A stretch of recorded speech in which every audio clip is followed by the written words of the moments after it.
Muito bem, um prazer estar aqui à frente da Tarrafa Express, uma edição extraordinária da Tarrafa Literária, promovida e possibilitada pela Lei Aldir Blanc, da Secretaria do Estado da Cultura.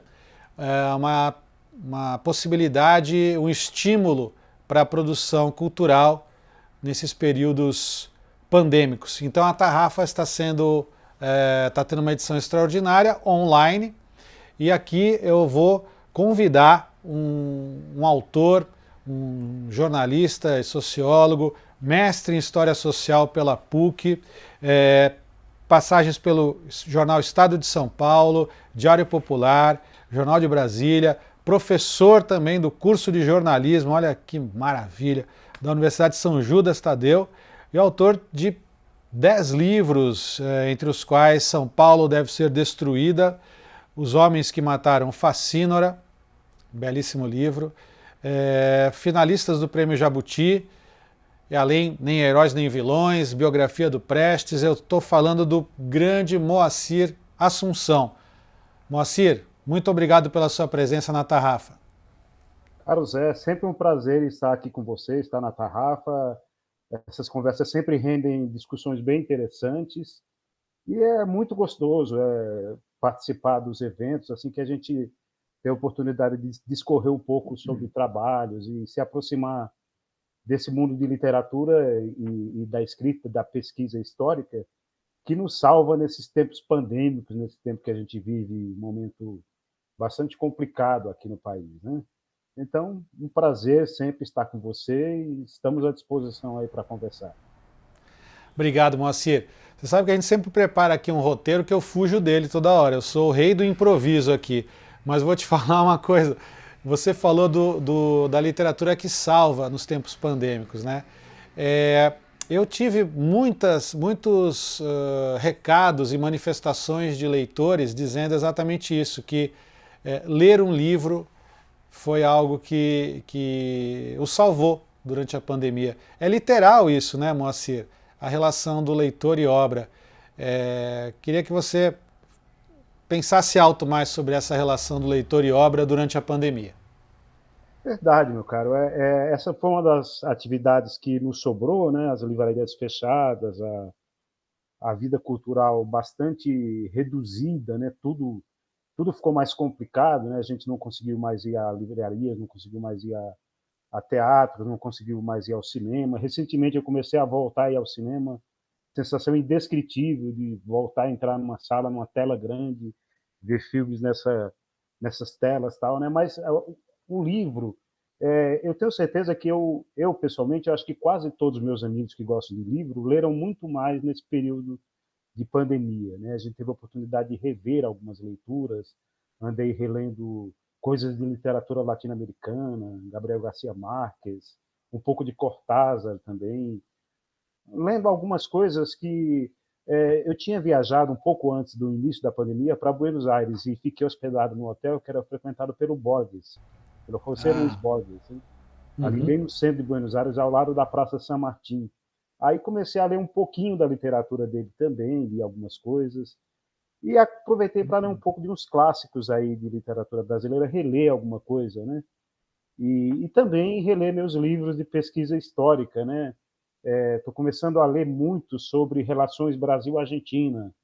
É um novo livro que eu pretendo escrever um pouco sobre isso, né? Então, um livro que vai enveredar um pouco sobre diplomacia, as relações às vezes tensas, às vezes amistosas entre Brasil e Argentina. Então, tenho me os livros, a literatura tem me salvo. Eu tenho certeza que salvou muita gente. Eu andei conversando com muita gente nesses tempos de pandemia. Então, a possibilidade de viajar passou a ser viajar nos livros, né? A gente não teve condições de viajar para lugar nenhum e os livros nos possibilitaram visitar lugares novos e que a gente não tinha a menor condição de ir. Então, os livros foram a grande possibilidade de nos salvar nesse período. Eu agradeço aos livros e agora que a gente está conseguindo sair um pouco, eu estou tentando manter aí um nível de leitura o melhor possível diante das coisas que começam a voltar, né? A faculdade já volta agora no segundo semestre, presencialmente, E aí, na faculdade, por exemplo, eu vou ter a oportunidade de conhecer alunos que eu não conheço pessoalmente, eu só vi a fotinha dele ali no computador. Então as É, coisas estão voltando, né. sim. Claro que ainda com muitos cuidados, porque claro que a pandemia não está contida, mas a gente faz o possível para ter uma vida mais ou menos normal diante desse novo cenário, né. É claro que não voltaremos a ser como antes, aquele mundo que a gente viveu antes da pandemia, possivelmente ele não existirá tão logo como era, mas a gente está tentando voltar a ter algum pouco de normalidade, né, dentro desse mundo complicado que a gente está vivendo. Né? Sim, sim. Tem até um livro que eu não sei se você leu ou notou, que é o Metrópole à Beira-Mar, do Rui Castro, ah, que ele fala do Rio de Janeiro na Belle Époque, há 100 anos, é, tomado pela gripe espanhola, né? E diz que os cariocas morriam como moscas, né? Uma coisa assustadora. E, e ele narra também o carnaval mais luxuriante da história, que foi o primeiro carnaval depois da epidemia da gripe, que é uma característica nossa do brasileiro. Então, será que a gente vai ter uma resposta represada novamente, Moacir, ou o mundo está mais amedrontado? Não dá pra, ou você acha que não dá para a gente estabelecer um paralelo? Eu estou torcendo para que não exista um novo normal, na verdade. Eu queria que a gente voltasse ao normal mesmo. Pois é o que a gente espera. Né? Veja, um pouco, quando foi em 2016, eu sugeri para a minha editora principal, a Record, né, que Uhum. edita quase todos os meus livros, um livro sobre, estava se aproximando de 2018, um gripe sobre exatamente sobre a gripe espanhola. Eu tinha uma pesquisa praticamente pronta, e Uhum. aí a Record disse não, porque falou, não, a crise está complicada, naquele momento, 2016, né? E aí eu Hum. errei de não ter sugerido para outras pessoas, talvez até você, esse livro, porque esse livro certamente seria um sucesso, porque eu estaria prevendo, quer dizer, claro, por um acaso do destino, estaria prevendo a atual pandemia, né? E eu Sim. estava falando naquele momento estava citando, contando a história da gripe espanhola aqui em São Paulo e no Rio, principalmente, e citando, por exemplo, os remédios malucos que se criaram na época para combater a gripe espanhola, entre eles a caipirinha, que nasceu Olha de aí. uma tentativa de combater a gripe, né? Só que acrescentava-se alho, né? Então, esse livro eu ouvi falar sobre ele, não li, mas Rui Castro é um craque da narrativa, né? Então, veja, esses dias eu vi uma coisa interessante no jornal, alguma coisa dizendo assim que as buscas por viagens para a França, para o Canadá e para os Estados Unidos e para outros países europeus, Itália principalmente, na internet, no Google e nos buscadores em geral, aumentaram 176% nos últimos Uhum. dias com a perspectiva do retorno. Quer dizer, está acontecendo, eu acho que vai acontecer isso aí que o Rui Castro está falando desse período lá no Rio.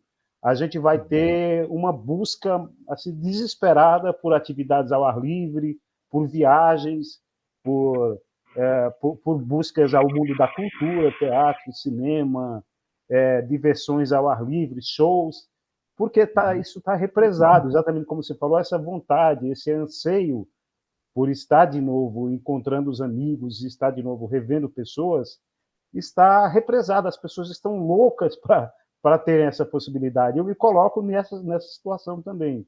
Eu não vejo a hora de viajar, de ver novos horizontes. Tenho feito viagens curtíssimas, né? Sempre a lugares bastante controlados, mas não vejo a hora de encontrar com um monte de gente, de ir a um show. Eu também torço pelo normal mesmo, não pelo novo normal. Não sabemos o que ocorrerá, né? Mas a perspectiva aí dos cientistas tal é que a gente vai conviver com a pandemia como convivemos com a gripe, né? Que ela vai aparecer todo ano e a gente vai ter que se vacinar todo ano. Mas o desejo nosso é exatamente isso aí que o Ricardo está falando, o carnaval da luxúria, o carnaval das grandes transformações, de muito amor, de muita paz, assim, muita alegria, né? É o que a gente espera, eu me coloco entre esses, né? Como você também se colocou, eu espero que a gente tenha aí uma volta com tudo e muito breve, que a gente consiga reencontrar as pessoas, consiga abraçar as pessoas. Nós estamos vivendo um período muito difícil e a pandemia tem deixado como sequela em muitas pessoas com quem eu convivi, até eu próprio fui atingido, mas de forma leve, né, em minha família também, mas deixou em muitas pessoas próximas a ansiedade, a depressão, entre vários outros problemas. É uma doença muito esquisita, né? Ela se manifesta de formas muito estranhas. Então eu acho que o nosso desejo é de ter esse mundo de uma forma bastante diferente. Eu espero que a gente tenha, eu estou torcendo bastante que a gente tenha o normal e não o novo normal, que a gente consiga ter de volta aquele mundo que a gente tinha antes da pandemia, né? Aquele mundo que era muito mais agradável de se viver, né? Hoje a gente Sim. vive um momento muito complexo, né? Mas assim como veja que a gripe espanhola, ela se manifestou num determinado momento, ela durou aproximadamente 2 anos, depois ela desapareceu, que ninguém sabe muito bem explicar como é Como que isso mágica, né? foi, Como né? mágica. Uma mágica. A própria natureza, em sua transformação, afastou a gripe espanhola. Estamos entrando no segundo ano da pandemia. Quem sabe acontece agora com a pandemia do Covid-19, mais ou menos o que aconteceu lá atrás com a gripe espanhola. Com o Oxalá. agravante nesse momento que a gente tem uma população muito maior que convive muito mais, né? Mas Sim. a nossa torcida é que isso aconteça, né? A natureza ela tem mecanismos que a gente não consegue compreender muito bem até hoje, né? Então a nossa Covid está entrando aí no segundo ano. Eu espero que ela também, como aconteceu com a gripe espanhola, que ela vá desaparecendo até que daqui a pouco a gente fique só com a lembrança ruim desse período, né? E E que vire um fiquemos com as resfriadinho. novas lembranças que a gente vai construir, né? É isso que a gente espera, né? Perfeito, Moacir. Mas eu acho que o seu livro, apesar de não mais premonitório, profético, ele ganha musculatura e relevância ainda maior a partir dessa experiência mundial hoje, né? E essa história da caipirinha que você faz uma passagem que você me contou agora, você consegue realmente cravar que essa história da caipirinha dentro desse contexto da gripe espanhola? Sim, porque até tem recentemente eu já tinha lido sobre isso, depois fui ler numa associação da indústria farmacêutica, eles mesmos contam essa história, né? E até eu li recentemente num blog de pessoas que gostam de bebida, tal, fazendo uma breve referência a isso. Mas realmente é isso, era uma tentativa, como hoje se fala da cloroquina, hidroxicloroquina, essas maluquices que Aham. aparecem de vez em quando, né? Na mesma época, claro, ali existia apenas o jornal para as pessoas se comunicarem, né? O rádio ainda não existia, televisão muito menos, tal. Mas aí os jornais divulgavam essa história e também tem algumas semelhanças a fotos de pessoas com máscara, a fotos de hospital de campanha e a fotos de bondes praticamente vazios, porque as pessoas não se sentavam uma perto da outra, porque se percebeu que era o contato social, o contato humano que causava isso, que causava a expansão da doença, né? Mas agora já tem até livros, eu não me lembro agora um dos livros que foi recentemente escrito, que também, sobre gripe espanhola, que está citando essa coisa da caipirinha, né? Então ela Que genial. realmente se deu, era uma tentativa da população de enfrentar, então alguém dizia, olha, coloca limão junto com pinga, porque a, a, a doença provocava muitos problemas de garganta, né? Então pinga com limão, coisas quentes, mistura com alguma outra coisa ali e tal, e bebe isso aí que vai, na época com alho, né? Você colocava alho também na receita estranha, né? É E aí estranho. colocar alho também, e a pessoa achava que ela conseguiria se tratar da doença tomando essa mistura. E claro que não dava resultado nenhum, né? A No doença ela foi máximo, passando e tal, né? no máximo um estado alterado, assim, né? No máximo, não O- mais que isso, né? Eu lembro que eu conversava uma vez com o nosso amigo o Matthew Shirts e ele brasilianista, né? Foi seu colega de Estadão também. Ele tem uma história sobre a caipirinha. Eu vou buscar essa história, que eu vou entrevistá-lo aqui na Tarrafa Express nos próximos dias também. Vou pedir para ele contar a versão dele da caipirinha, que é um pouquinho diferente. Eu já li numa crônica do Luiz Fernando Veríssimo também, trazendo para ele esse testemunho de ver a primeira caipirinha sendo feita no Brasil. Então, tem um pouquinho de ciúme aí nesse protagonismo aí do nascimento da caipirinha no Brasil. Pois é. Veja como são as coisas. Eu tenho um Não amigo, é? Wagner Barreira, que lançou um livro recentemente aí também, que se chama Demerara, que conta a Ah, história. É o primeiro navio que trouxe a gripe espanhola para o Brasil, né? Chegou primeiro em Recife, depois veio para Santos, e tinha tripulantes, como aconteceu agora também recentemente, né? Tripulantes aham. adoentados que desceram no porto, né? Isso foi a razão do surgimento da doença no Brasil, né? Da chegada da doença no Brasil. Então, um país pequeno, né? Um país assim com uma população pequena e muito mais esparsa, né? Mas aí Uhum. a curiosidade é que o pai do Wagner Barreira, que também é jornalista, veio para o Brasil no Demerara. Ele chegou no Demerara, só que ele não estava doente. Então ele Tá. conta a história, o romance do Wagner se chama Demerara, em que ele faz uma recriação da chegada, desculpe, não é o pai, é o avô dele. A chegada do avô dele no Brasil, o primeiro Gutierrez, que chegou ao Brasil em 1918, exatamente nesse navio Demerara. Ele é um dos poucos que desceu no porto e não estava doente, mas tinha vários tripulantes doentes. Né? Mas essa história da caipirinha é curiosa, né? Eu não conheço outras versões, né? Eu cheguei a Aham. pesquisar essa versão, não conheço outras, mas se tiverem outras, vamos atrás, vamos tentar descobrir.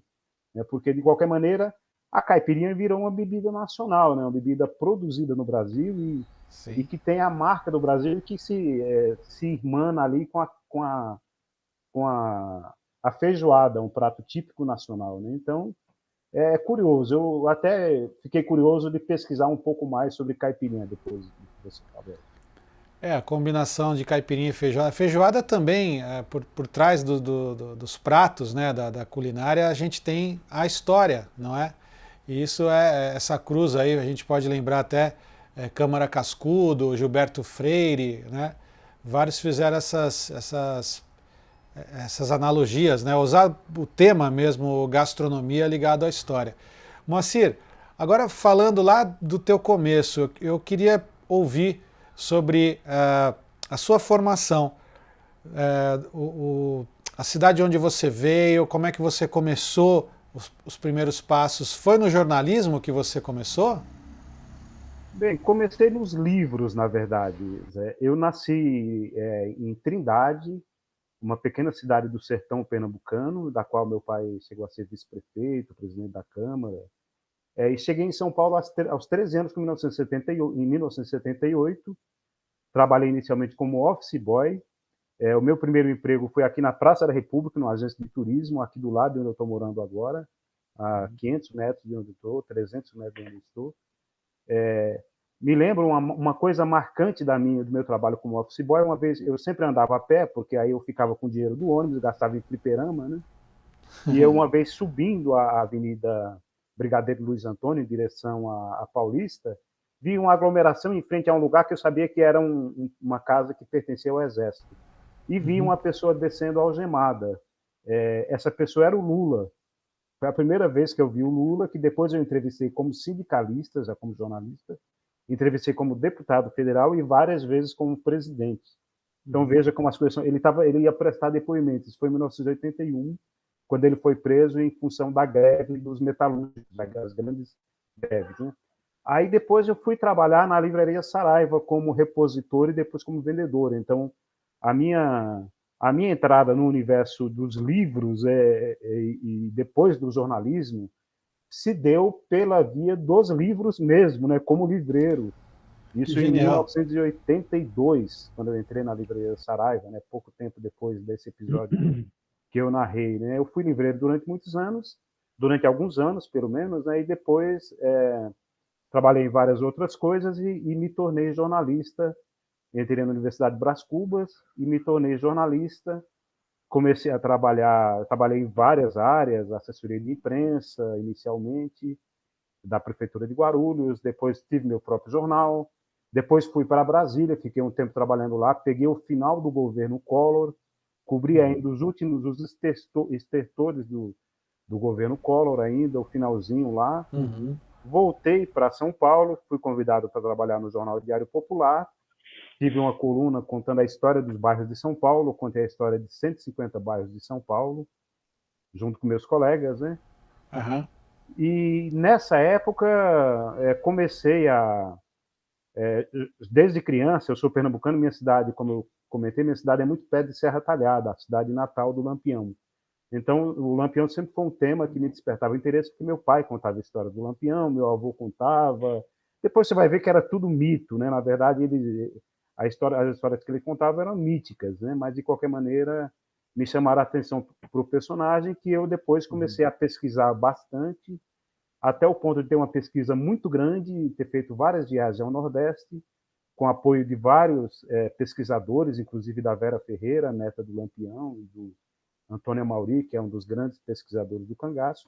E aí, depois disso, eu resolvi lançar um livro, que é exatamente Os Homens que Mataram o Facínora, a história dos grandes inimigos do Lampião, porque eu resolvi fazer esse livro, não era uma biografia do Lampião, eu fiz sobre uma ótica um pouco diferente, a ótica dos inimigos, né, do Lampião, e esse E livro esse foi título, esse título é uma uma citação, citação. não é, Moacir? O título do livro ele tem uma citação ao western, não é isso?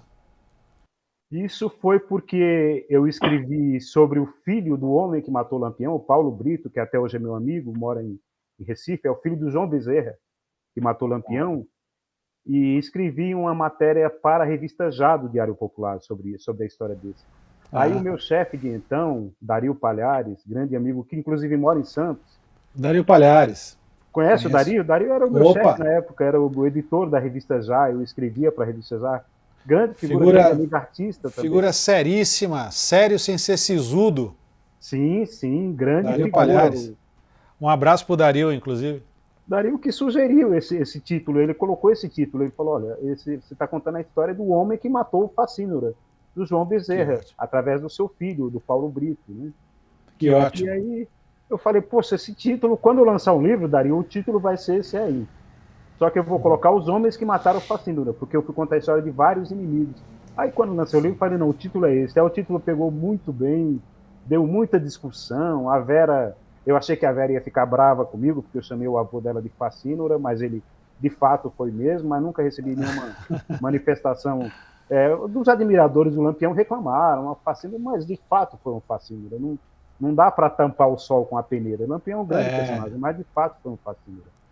Então não e dá não para deixa de negar. ser grande, né? Ele não deixa de ser um grande personagem, mas com né, a característica real dele, né? Não Mas tinha, que em nenhum momento dizer que a polícia foi santa, né? A polícia foi terrível também, né? Os policiais das volantes, né? Mas o Lampião ah, efetivamente foi, né? Mas aí o título fez muito sucesso, o livro. E aí foi o primeiro livro comercial que eu lancei. Eu já tinha lançado um livro antes, que era um livro de poesias, quando eu achei que eu ia me tornar um novo Mário Quintana, né? Não deu resultado. Um novo Carlos Drummond de Andrade. Infelizmente, não me tornei um grande poeta, mas um amigo meu dizia que um poeta e um repórter são coisas muito parecidas, né? E um cronista também tem a ver, né? Então aí entrei no universo dos livros, né? E aí minha carreira no jornalismo foi principalmente no jornalismo impresso, embora eu também tenha trabalhado em rádio, e principalmente nas editorias de política e cidades, né? Aí me tornei um repórter de política, no Estadão escrevi muitas matérias da área de política, né? No Diário Popular também, pertencia a um político, o Diário Popular, quando eu estava lá, o Quécia, mas ele nunca me cobrou nada, né? nunca interviu na linha jornalística. Foi uma coisa, um relacionamento bastante tranquilo lá com o Quécia, né? No Diário Popular. E também cidades, né? Eu me especializei na área de cidades desde o início da minha carreira, né? Eu gosto muito de São Paulo, né? Uma cidade que eu tenho um apreço gigantesco. Não nasci aqui, mas desenvolvi toda a minha carreira aqui. Meu pai foi um dos primeiros migrantes nordestinos, chegou aqui em São Paulo nos anos 40, né? Ele é da segunda geração de nordestinos. Os nordestinos começam a chegar em São Paulo nos anos 30, principalmente baianos, a convite do José Hermílio de Moraes para trabalhar na nitroquímica, e meu pai chegou na década de 40, no final da década de 40, então ele é a segunda geração de nordestinos de São Paulo. Depois ele volta para o Nordeste, volta para o Pernambuco, né? Meu pai é cearense, radicado no Pernambuco, né? Então minha carreira inteira se construiu em São Paulo, né? Embora eu também tenha morado em Brasília, tenha trabalhado lá em política, né? Mas minha carreira praticamente se construiu em São Paulo.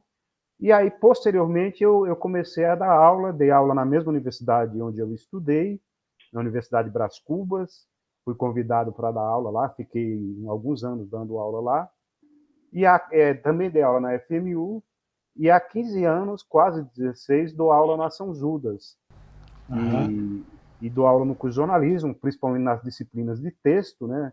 Sou tido como o professor mais rigoroso, ou um dos mais rigorosos em texto, né? Que eu faço questão absoluta que meus alunos escrevam bem, então eu sou extremamente chato com texto, né? Eu tenho uma caneta vermelha que é famosa na faculdade, os alunos temem, né? Primeiro eles me odeiam, depois eles passam a achar que eu não sou tão ruim assim, e na continuação eles acabam gostando de mim, a gente acaba se tornando amigos. Mas eles apanham muito até esse momento acontecer, né? Então, sim, faço questão, isso aí é uma coisa que eu não abro mão, né? Sou muito rigoroso na correção dos textos, mas aí eu acabo ajudando a prepará-los também, de certa forma, e eles ficam muito felizes com isso na sequência, né? E aí também acabei desenvolvendo essa carreira de historiador, né? Porque historiadores e jornalistas eu acho que são categorias que conversam bastante, deveriam conversar mais, né? Eu acho que o jornalista faz o rascunho da história e o historiador trabalha com o jornalista no futuro, né? Porque o jornalista dá ali o instantâneo e o historiador vai pegar a história de longa duração. Então, de certa forma, ele recorre ao jornalista, né? Para escrever, para preparar, para pesquisar seu material, né? E aí o jornalista bebe da fonte da história e o historiador também bebe da fonte do jornalista. Eu acho que essas profissões meio que se conversam, né? Eu tive, quando fui começar a escolher meu curso superior, eu fiquei entre História, Jornalismo e Ciências Sociais. Acabei fazendo os três, um em cada fase, né? O jornalismo na graduação, agora também estou terminando um curso de História, até o fim do ano eu me formo em História também, e fiz a Ciências Sociais na pós-graduação, e fiz a História no mestrado. Então, eu fiz em cada área, em cada fase da minha carreira acadêmica, eu fiz uma das disciplinas um dos cursos que eu gostaria de ter feito, né? Então aí, como historiador, eu me especializei na história de São Paulo. Eu promovo caminhadas pelo centro de São Paulo, contando a história de São Paulo em loco para meus alunos e para convidados em geral. Devo fazer uma dessas até o fim de agosto, isso é aos domingos, né? Eu levo algumas horas, isso dura umas 3 horas, 3 horas e meia. Cada caminhada tem um roteiro com um gancho específico. Essa caminhada específica, eu participo de 2 tipos de caminhada. Essa minha caminhada específica, ela tem sempre o mesmo roteiro. Ela sai ali da Rua da Consolação e a gente vai entrando na cidade do seiscentismo. Aí eu vou contando como era São Paulo entre 1500 e 1600. Aí a gente atravessa o Viaduto do Chá e vai ali para o centro histórico de São Paulo mesmo. Vamos para as 3 igrejas que fundaram a cidade, chamado Triângulo, né? Passamos ali pela Igreja de São Bento, depois vamos para o Pátio do Colégio, depois vamos para a Igreja de São Francisco. Então, o triângulo histórico, que é um triângulo perfeito, né? Essa caminhada. Agora, eu participo de um outro grupo que faz a chamada caminhada noturna. Esse grupo é toda quinta-feira, sai ali de frente do Teatro Municipal, e aí cada caminhada é com uma temática. Eu já fiz caminhada falando sobre Lampião e São Paulo, a ligação do cangaço com São Paulo, que tem uma ligação muito forte, já que os cangaceiros e os volantes vieram para cá, eles foram migrantes aqui. O cangaço acaba no fim dos anos 30, e é exatamente o auge do período que os nordestinos vêm para cá. Então vieram cangaceiros e vieram volantes aqui para São Paulo, ou seja, os volantes são os soldados que combatiam os cangaceiros, né?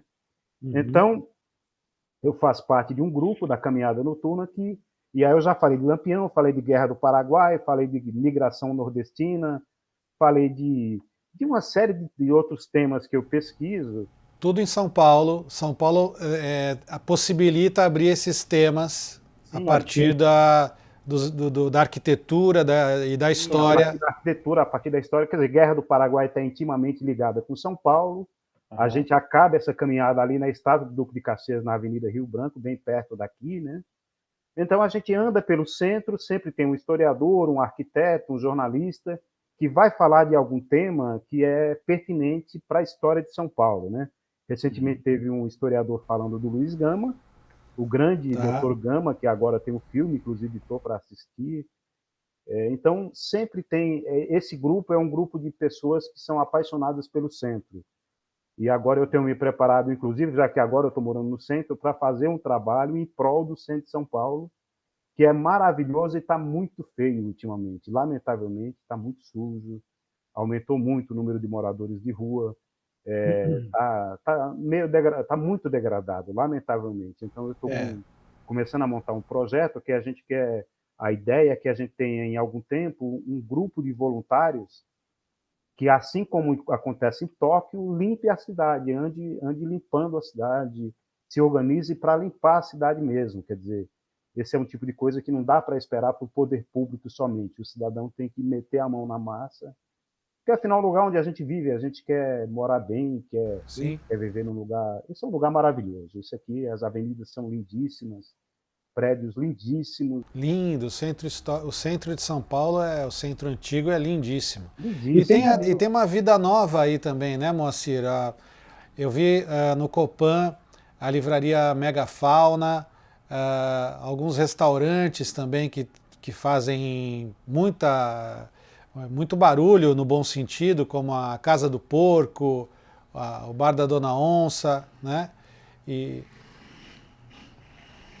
o meu amigo, o autor Júlio Bernardo também, que escreveu Edifício Tristeza, depois você pode ver o Boteco do JB no Instagram, o perfil dele, que ele fala de restaurantes, bares e comidas. Ele habita também o centro. O centro de São Paulo está ficando, apesar da degradação, existe uma tentativa, né?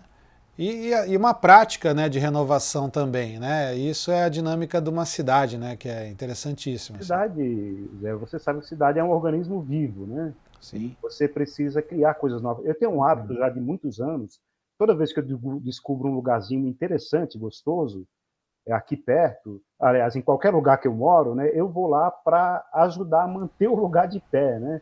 Quer Que dizer, eu legal. faço propaganda para os amigos, estive no bar da Dona Onça recentemente, estou cortando o cabelo no barbeiro ali na Praça da República, um prédio maravilhoso, muito bonitinho.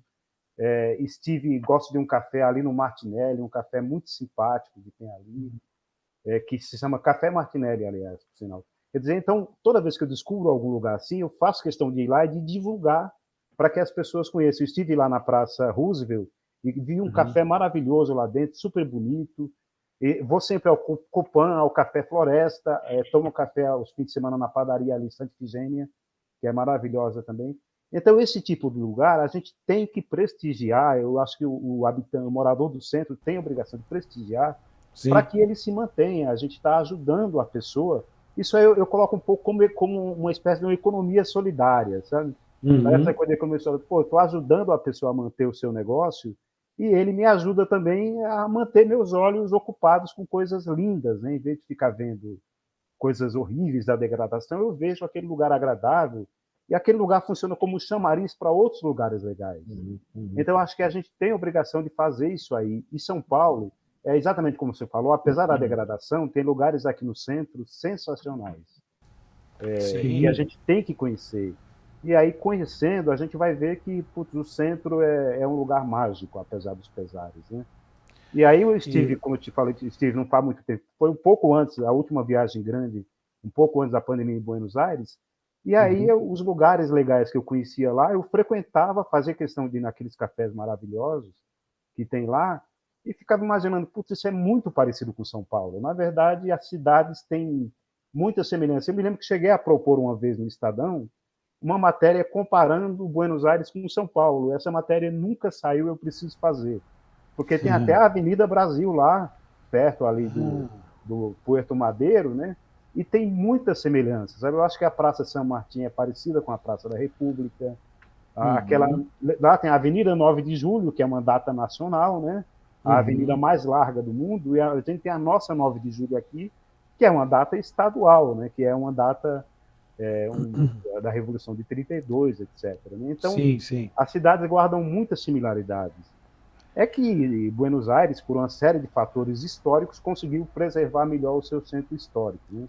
A gente tem a Sim. dever isso, mas você vê as fotos de São Paulo desse período da Belle Époque paulista, ali entre Imponente, né? Uma cidade imponente a demais. Paris dos trópicos, né? Uma verdadeira Paris dos trópicos, com prédios belíssimos, com a vida cultural poderosa, né? Com muitas coisas interessantes acontecendo. Então a gente tem que resgatar um pouco desse período, mas a gente tem muitas coisas legais acontecendo. Eu acho que tem um grupo aí de pessoas, e esse grupo que eu faço parte é um deles, mas tem outros grupos de pessoas que são bastante entusiasmadas pelo centro. Né? Eu acho que quando eu lançar essa ideia aí, eu não sei, eu tenho a impressão que vai aparecer muita gente interessada, porque em Tóquio eles têm uma rede gigante de alguma coisa em torno de 60 mil aposentados, todos voluntários que ajudam a limpar o centro da cidade. Veja como é que são as coisas. Né? Que genial, que genial. Então, por que a gente não pode criar alguma coisa parecida aqui? Né? Eu não tenho Ué, dúvida. por que não? E usando os bons exemplos, né? É o que a gente precisa, né, Moacir? Bons exemplos, boas inspirações. E me fala uma coisa, você sabe que eu sou livreiro, habito uma livraria de rua de onde nós estamos conversando aqui, e é irresistível. As pessoas sempre me perguntam, na minha prática de vender livros, se eu tenho alguma história pitoresca para contar de uma venda de livro que eu tenha feito. E agora eu jogo para você, já que eu virei. Agora eu tô dublê de jornalista aqui também, né? Fanfarrão aqui.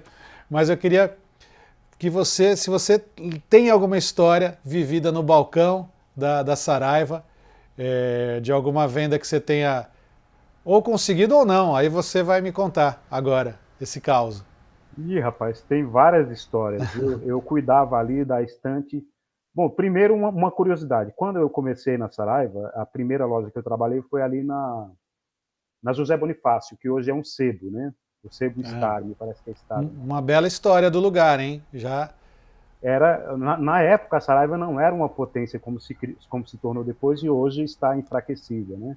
Tinha três Sim. lojas, né? Eu trabalhei nas três. Trabalhei na Saraiva da, da São Bento, da Sé e da José Bonifácio, que foi onde eu comecei, né? Então, tinha uma coisa curiosa. Como repositor, eles me deram para cuidar, olha como as coisas são interessantes, né? Das estantes de Sociologia e História. Olha aí. Olha que coisa curiosa. Depois eu me tornaria um pouco sociólogo, né? E historiador Sim. também, um pouco historiador, né? Os alunos, quando perguntam a minha profissão, aí eu gosto de brincar, eu imito o meu amigo Flávio Venturini, que ele tem a mesma formação que eu, e ele conta uma história que eu vou contar rapidamente e já entro aí na sua pergunta, né? Ele diz Não, assim que vamos lá. quando perguntam qual é a profissão dele, ele fala, olha, eu quando quero que as pessoas achem que eu sou inteligente, eu digo que sou historiador.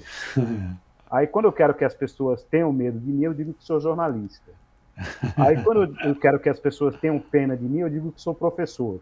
Né? E vão dizer, professor ganha pouco, dá aí um desconto para o professor e por aí vai. Né? Mas é isso. Então, veja, eles me deram para cuidar dessas duas estantes, e aí eu também vendia, eu era repositor, mas também vendia, porque as pessoas iam me procurar lá em cima, estavam as estantes lá e eu vendia. E aí tinha uma coisa curiosa, eu cuidava então dessas duas estantes e eu tenho certeza que meu gosto anterior de história nasceu com um professor que era apaixonado por história, né? Ele contava história assim, parecia que ele tinha vivido. E eu ficava tão tocado que eu passei a gostar de história por causa disso. O meu gosto de ciências sociais nasceu porque eu convivi, minha formação política foi com os anarquistas ali do Brás, o Jaime Cubeiro, que é um cara que conviveu com Edgar Lenholt, doutor honoris causa em história, e embora não tivesse muita instrução formal, mas um homem inteligentíssimo. E eu convivi muito. Então, o meu gosto de ciências sociais nasceu desse contato com os anarquistas e também um pouco da história do meu pai, que sempre foi político pelo menos durante algum tempo, né?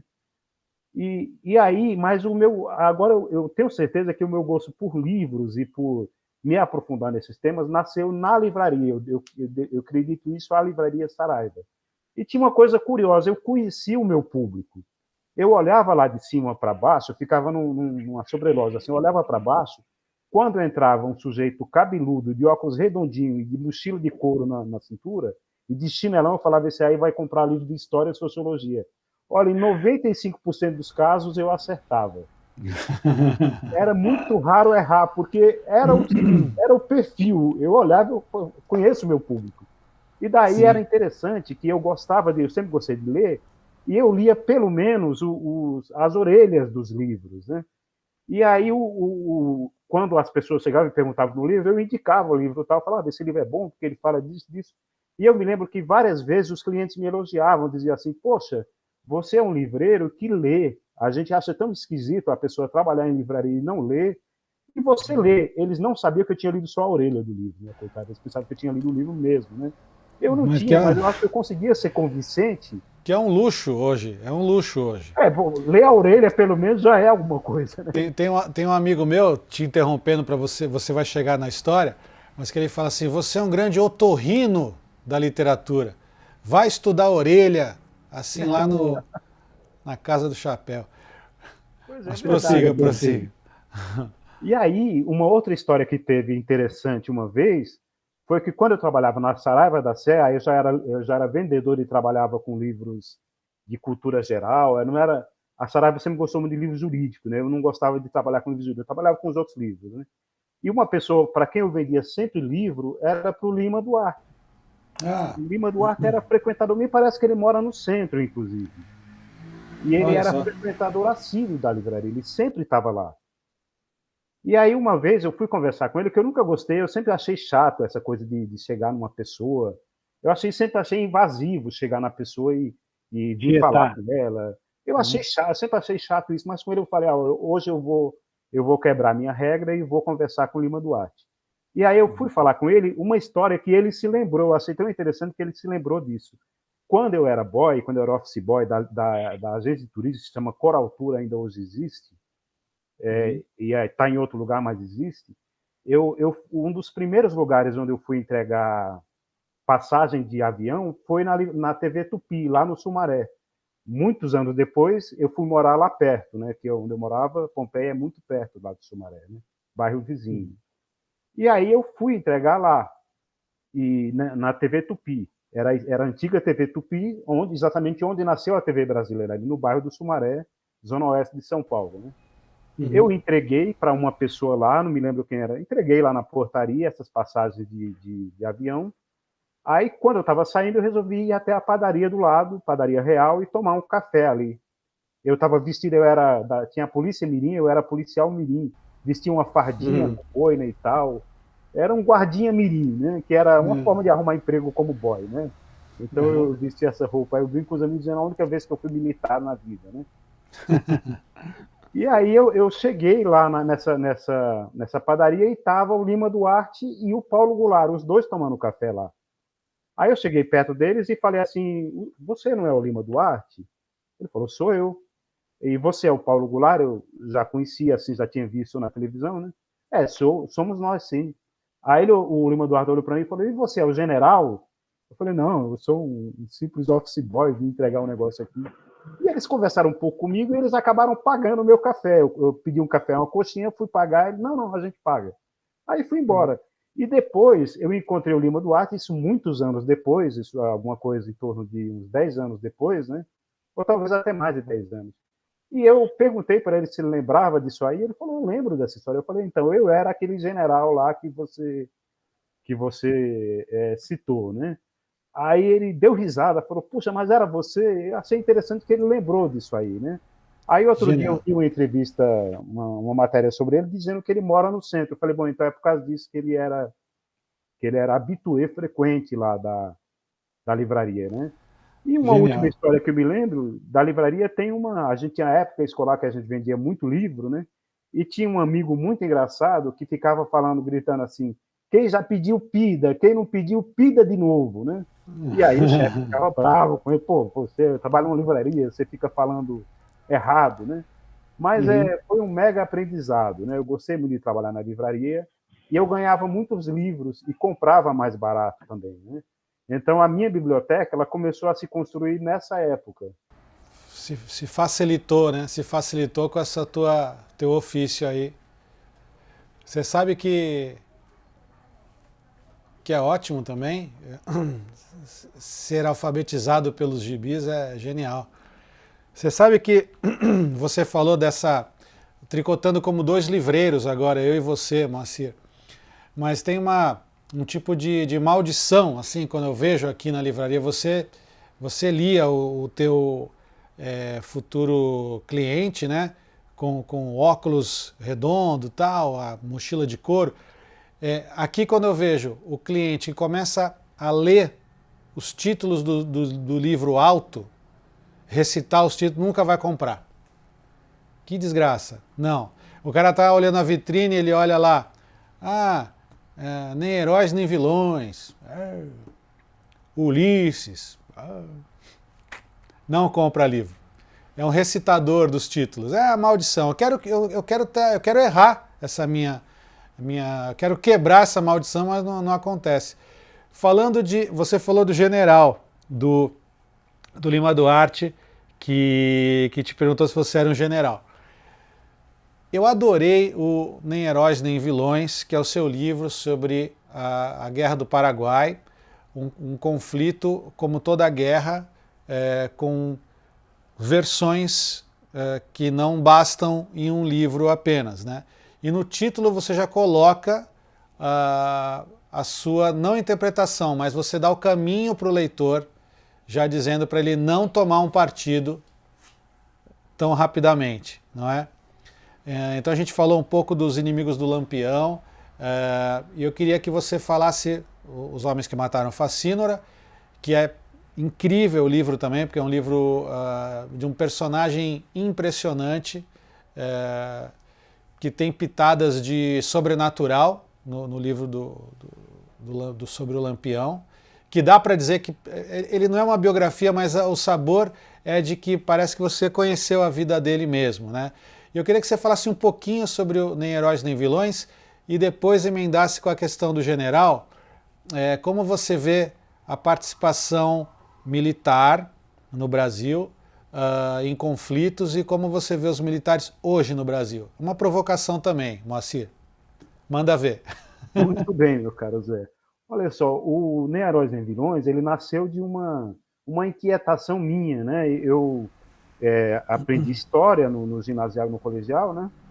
E eu falava, poxa vida, guerra gigante essa guerra do Paraguai, né? Aparentemente, né? Puxa, é uma guerra muito esquisita, né? E eu tive, na livraria, na Saraiva, eu li um livro que todo mundo leu na época, nos anos 80, né? Genocídio Americano, a Guerra do Paraguai, escrito pelo Chiavenato, jornalista, né? Esse livro me chamou muita atenção, era uma visão bastante marxista, de esquerda, sobre a Guerra do Paraguai, e foi o livro que me despertou um grande interesse em conhecer essa história, né? Eu falei, bom, eu ainda vou viajar, vou para o Paraguai, vou para a Argentina, vou para o Uruguai, vou para tudo que é lugar para descobrir essa história. E aí eu fui realmente, né? Eu teve um momento, eu sempre fazia isso nas férias, né? Era o próprio autopatrocínio, né? Não tinha ninguém me patrocinando, eu nem me patrocinava, eu pagava as viagens, eu convencia algum fotógrafo louco para ir comigo, e eles topavam, era impressionante como eles topavam. Foi assim com o Nário lá no Lampião, e foi assim com a Márcia Pinto, uma amiga minha fotógrafa, na Guerra do Paraguai, né? Eu fui com ela, não em todos os momentos, mas chegamos a entrar no Paraguai, fizemos o roteiro do Paraguai para o Mato Grosso, e aí eu fui pesquisando, fiquei alguns 2 anos fuçando essa história, juntando, arquivando todo o material que eu encontrava. E aí fui para o Paraguai e consegui entrevistar ali uma bisneta do Lopes, uma tetraneta do Lopes, Dona Gladys Solano Lopes, né? Que mora em Assunção, e me deu uma entrevista porque eu fui indicado por um professor lá, o professor que dirigia a Casa de Assunção, que é o principal museu lá, e que foi uma pessoa muito bacana, se tornou meu amigo e me indicou para ela. E aí também falei com historiadores paraguaios, e aí fui ver outros lados da história, né, que eu já tinha lido também uma grande produção, já tinha saído o livro do professor Doratioto, que também se tornou meu amigo. Maldita Guerra, que é um livraço sobre a Guerra do Paraguai, uma outra visão, né, uma visão que eu considero mais equilibrada, e não é uma visão de direita, né, ele não é um cara de direita, e não tem uma... Não é por aí, né? Não é que combate o Chiavenato indo para o outro lado. Na verdade, acho que ele deixa a coisa mais equilibrada. Né? Uhum. Então, inclusive, ele apresenta, ele é a pessoa que apresenta o meu livro, né? O professor Dorati esteve em casa, participamos de um evento lá na América Latina, uma palestra sobre a Guerra do Paraguai que tinha 300 pessoas, com um sucesso de público, e vendi bastante livro lá também. Então, esse livro hoje é um livro de 500 páginas, é o meu livro maior que eu escrevi até hoje, né, com quase 500 páginas. Uhum. Também rendeu entrevista nos usuários, assim como o livro do Lampião, né, que foi bastante corrida. Foi só de um bloco, do Lampião foram 2 blocos, mas deu bastante repercussão. E é um livro que eu gosto muito, porque eu procuro pegar algumas coisas, sempre meus livros eu procuro trazer aspectos pouco conhecidos da história, eu não gosto muito de repetir o que já se fez, então eu procuro trazer, né? Veja que no livro do Lampião é a visão dos inimigos, né? Não é... Eu fiquei pensando, pô, como é que eu vou fazer uma biografia do Lampião? Tem gente que estuda Lampião há 30 anos, eu estou há alguns anos estudando Lampião, não tenho condição de fazer uma biografia, mas eu posso pegar um viés diferente que é dos inimigos. Ao mesmo tempo, na Guerra do Paraguai, da mesma forma, eu também peguei vieses diferentes. Né? Eu peguei visões culturais da guerra, consegui modestamente captar, trazer uma novidade para a discussão, que foi a participação dos Estados Unidos na Guerra do Paraguai, e se falava da interferência inglesa, né? Hoje já se vê que isso é uma falácia, a Inglaterra não teve nenhuma participação direta na guerra, não insuflou o Brasil e a Argentina como se imaginava. A Inglaterra... Para ela mal conhecia o Paraguai, nem sabia direito onde ficava o Paraguai. Né? Então, ela não participou. A guerra foi por motivos próprios aqui, por motivos da própria região. Né? Então, é um livro que eu acho que consegui trazer à tona uma série de personagens, consegui dizer um pouco para a esquerda, poxa, gente, o Lopes é um personagem de direita no Paraguai, né? É a direita que cultua Lopes. Stroessner é lopista. Então, é muito estranho o Lopes ser cultuado em alguns círculos de esquerda como herói no Brasil, sendo que ele é um personagem da extrema-direita no Paraguai. Ele é um militarista lá da extrema-direita. O Stroessner era lopista, todos os ditadores paraguaios eram lopistas. E o Brasil, em muitos momentos, domina o Paraguai, em outros momentos é a Argentina. O Paraguai fica um pouco disputado entre Brasil e Argentina. Né? Mas é uma história fascinante, assim, que eu gosto muito, e que sempre me chamou a atenção, né? E esse livro, eu falei sobre ele em muitos lugares, participei de vários debates. Eu me lembro que nesse debate lá do Memorial, apareceu uma pessoa da comunidade paraguaia em São Paulo e me acusou de mentiroso. Falou, você é um mentiroso, seu livro é pura mentira, e se você quiser lançar ele aqui na comunidade paraguaia, você jamais vai conseguir lançar. Aí eu respondi para a pessoa, eu respondi assim, era um senhor, né? Eu falei, com todo respeito, o senhor pode... Exatamente em que parte está a mentira do meu livro? Né? Ele falou, não, eu não li ainda, mas é um livro mentiroso. Eu falei, bom, então o senhor vai me desculpar, mas é a mesma coisa dizer assim, eu não lhe conheço, mas não gosto de você. Não existe. Eu falei, olha, eu sou só um pesquisador, eu não sou dono da verdade. Né? Eu procuro me aproximar ao máximo da verdade, mas eu sei que ninguém é dono da verdade. E se o senhor tiver outra tese, e se o senhor conseguir comprovar, o senhor vai demolir o meu livro. Então, o senhor, por favor, faça-me o favor. Faça esse livro, faça questão do debate.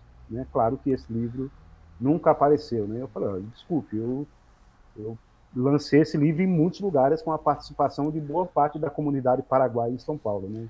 Não recebi nenhuma crítica nesse nível. Né? Críticas a gente está disposto a aceitar sempre. Dessa forma, não. Né? Então, claro. Então é isso, é um tema bastante polêmico, né? É um tema que, vamos dizer que a Guerra do Paraguai, vamos dizer que existam 3 ou 4 interpretações, né? Eu me situo numa delas, naturalmente, né? Mas a gente sempre está disposto a dialogar, né? Mas, assim, é um livro que me deu muito prazer, né? E eu acho também que ele foi um livro... a Record costuma fazer uns livros bonitos, né? Acho que ele ficou graficamente bonito. Ficou muito bonito. Belíssimos, né? Então, é um livro que eu gostei muito de fazer. e que resolveu um pouco essa minha inquietação, né? Eu queria saber mais sobre a Guerra do Paraguai, né? Então eu estive nos principais campos de batalha lá do Paraguai, da Argentina e do Brasil, né? Eu me lembro que eu estava com o fotógrafo Marcos Alves, outro amigo que também viajou comigo, e foi uma história, rapidamente, uma história interessante aí para você conhecer, né? Quero ouvir, quero ouvir. A gente estava num lugar onde aconteceu a maior batalha da retirada da Laguna entre o Brasil e o Paraguai, né? E hoje nesse lugar é o cemitério de Bela Vista, a cidade brasileira de Bela Vista. Tem a Bela Vista do lado brasileiro e tem Bédia Vista do lado paraguaio, tá? Do outro lado do rio Apa. Né? Então estávamos só uma tarde, assim, fim de tarde, eu e o Marcos Alves fazendo foto dos túmulos do lugar lá do cemitério. Aí uma hora ele falou assim para mim, olha, sabe que eu estou com a sensação que tem um monte de gente olhando para a gente? Parece que não estamos só nós dois aqui. Parece que tem um monte de gente olhando. Eu falei, olha, sabe que quando você me disse essa sensação, eu fiquei um pouco com essa sensação também. Eu acho que tem um monte de gente olhando para a gente. Eu acho que são os fantasmas das pessoas que morreram nesse combate, né? Era um combate que morreram cerca de 400 pessoas dos dois lados. Uns 300 paraguaios e quase 100 brasileiros. E aí, nesse lugar, como teve uma grande mortandade, eles fizeram o cemitério da cidade, né? Ficou o cemitério de Bela Vista. Eles enterraram as pessoas ali mesmo e ficou o cemitério. E uma pessoa que eu tinha conversado, um pesquisador, ele tinha cavado em alguns lugares ali e tinha encontrado armas, munição, vários apetrechos da guerra, né? E como ele era uma pessoa, ele é espírita, ele falou que ele pedia licença para o espírito para usar aquele material em pesquisa histórica, né? E aí foi interessante, porque o Marcos teve essa sensação, eu falei, olha, eu tive uma sensação muito parecida. E aí, quando eu estava escrevendo sobre Lampião, chegou a acontecer de eu sonhar com Maria Bonita, conversando com ela embaixo de uma árvore, o tempo todo olhando para trás para ver se o capitão não aparecia, né? Eu falei, se ele aparece, ele me sangra até no sonho, né?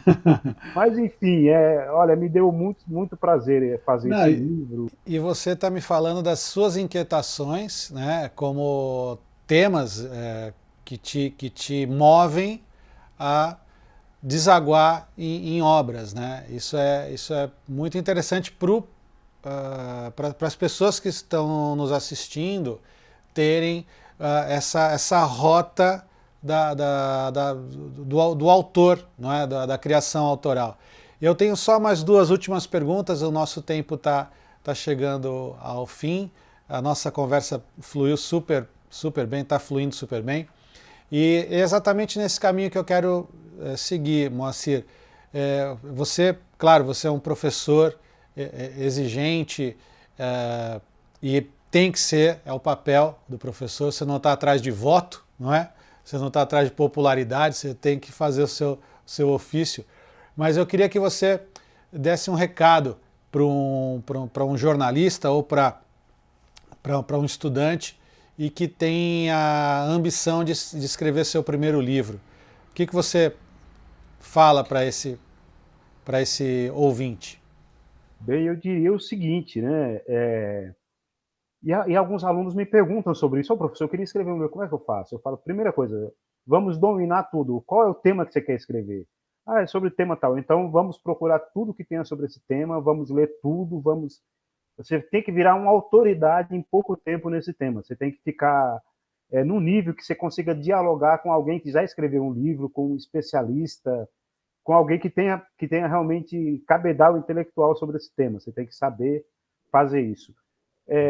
Procure, fuce tudo. Dê vazão à sua inquietação, né? Esses livros, como você bem lembrou, nasceram de inquietações. Vontade que eu tinha de conhecer mais um assunto. Então, como é que eu vou fazer? Vou ler tudo sobre aquele assunto. Vou pensar como é que em que linguagem que eu vou escrever, né? De repente, o meu livro pode ser escrito em forma de crônica, né? Então, eu sei escrever crônica, se eu não souber, eu vou tentar me aprimorar, vou frequentar cursos. Agora tem até o curso do Chico Sá, que me avisou que esse livro estava fazendo o curso dele. Então, vou procurar entender isso aí. E vou procurar ler tudo aquilo que já se escreveu, que outros autores escreveram sobre aquele assunto. Quer dizer, não é que eu vou copiar nada de ninguém, eu tenho que desenvolver um estilo próprio, né? Mas ler os outros autores me dá aquela situação em que eu posso me comparar com eles, de certa forma. Eu posso dizer, olha, em alguns aspectos eu tenho essa vantagem, outro eu tenho essa desvantagem. Então, eu acho que escrever um livro é uma aventura que é muito gostosa, é muito interessante. Eu me lembro que quando eu vi o meu livro do Lampião exposto lá na Livraria Cultura em São Paulo, e quando ele ganhou a dimensão que ganhou, quando lancei, por exemplo, aí com você em outros lugares, a sensação que eu tive de ver o livro exposto foi parecido quando minha filha nasceu. Um livro é uma espécie de um filho, né? E que Sim. depende de você para sobreviver, né? O livro morre quando a gente esquece dele, né? Então, por isso que eu digo para meus amigos, lance o livro, mas não ache que resolve só lançar. Você tem que divulgar o seu livro, falar em todos os lugares do livro. Você tem que fazer ele ganhar vida, porque se ele ficar distante de você, ele morre, né? Livros morrem também, são esquecidos, né? Então você precisa garantir que ele sobreviva, e ele vai sobreviver com esse seu apreço, com você falando, com você lançando. Então, fazer um livro é uma experiência que eu acho que boa parte das pessoas que gostam de escrever livro também deveria passar. Eu acho que é muito importante. Eu tenho muitos amigos que são grandes leitores e nem todos são escritores também. Eu acho que deveriam escrever. Seria muito bom para todos se a gente tivesse a possibilidade de ler os textos de muita gente que não aparece aí escrevendo por aí. Genial, Moacir. É muito estimulante ouvir as tuas sugestões, a inspiração que você vai gerar nos nossos amigos que estão nos assistindo. E aqui a pergunta final, já agradecendo aqui Moacir Assunção, craque Moacir, jornalista, historiador, sociólogo, livreiro, sabe tudo do riscado. E essa pergunta, Moacir, eu estou fazendo para todos os convidados da Tarrafa Express PROAC. É uma pergunta que você vai responder do que vier à sua cabeça nesse pequena provocação, desafio, que é o seguinte: qual seria o título de um livro seu escrito durante a pandemia? Puxa, acho que seria vida pandêmica, viu? Eu colocaria assim, alguma coisa assim, vida pandêmica. Como ultrapassamos esse momento, colocaria um subtítulo assim, como ultrapassamos esse momento tão difícil da história do mundo, né? Porque talvez nesse livro eu narrasse um pouco da experiência que eu vivi com a doença, né? E que minha família viveu, porque eu brinco dizendo que a doença entrou na nossa casa como os alemães entraram na França, né? A França construiu lá as grandes fortificações, a linha Maginot, né? Que os alemães jamais conseguiriam entrar. O que os alemães fizeram? Entraram pela Bélgica, que não tinha linha Maginot. Entraram por ali e invadiram a França do mesmo jeito. Quer dizer, então, por quê? Por que eu digo isso, essa brincadeira? Porque eu digo, a gente se cuidou, tomou todos os cuidados, e a pandemia entrou por trás, por um lugar que não estava protegido. Em algum momento ela entrou e nos vitimou a todos, mas ainda bem que todos de forma leve. Ninguém teve manifestações mais graves, né? Mas foi complicado, era muito assustador. Né? Isso é um medo, a gente convive com esse medo mesmo. Moacir Assunção, muito obrigado. Olha, é um prazer sempre te ouvir, conversar contigo. Eu agradeço demais a atividade, adorei o título do seu livro, tá? Durante a pandemia, o desafio. E é isso, Tarrafa Express, conversas diretas com os autores para o público leitor. Um grande abraço, Moacir, até breve, valeu!